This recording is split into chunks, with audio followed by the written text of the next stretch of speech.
Hello, everyone who has been kind enough to click on this and listen to the very brief conversation that we're going to have. Before we start, I just wanted to introduce everyone who is going to be involved today. So firstly, Shamsun, over to you. Hiya, I'm Shamsun Ali, and I'm one of the co-chairs for the Enable Homerton network. Thanks, Shamsun. And Eloise. Hi, I'm Eloise Patterson, and I'm another co-chair for the Enable network. And finally, I'm Tom Nettel. I'm one of the exec directors at the Trust, and I'm the director of people.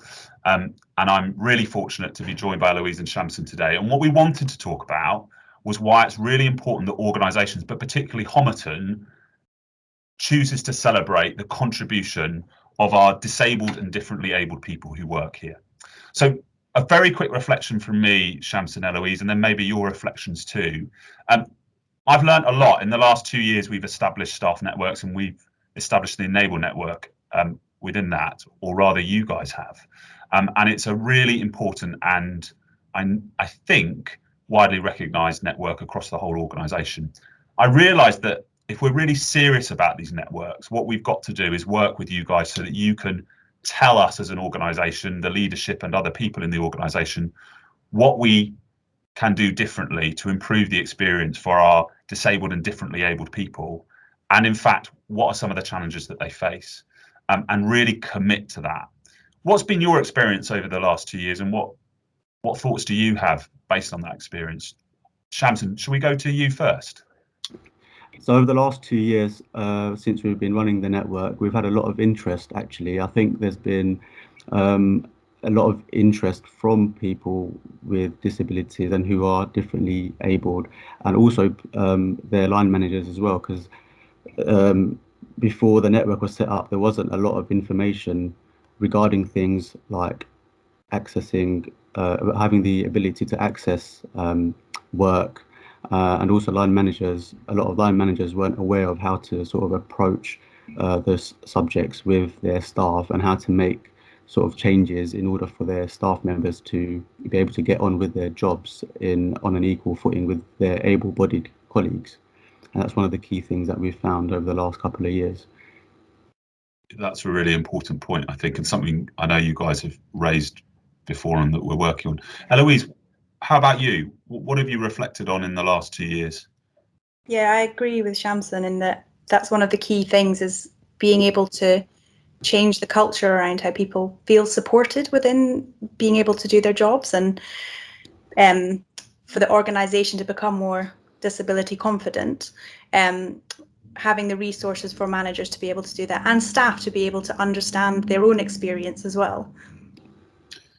Yeah, and I think it's worth us being honest, isn't it? I think we're 2 years into this journey, and I think that the organisation, and one of my learnings I would say, is that there is more that I and the senior leadership of the organisation can do to support the networks with the suggestions and improvements that you identify, and that it's not reliant just on you guys to tell us what the problems might be or where we can improve it, and that's something you feel you've got confidence we could identify ourselves, that we're paying attention to it without needing disabled and differently abled people to tell us. What do you think is the next important thing for us to focus on together?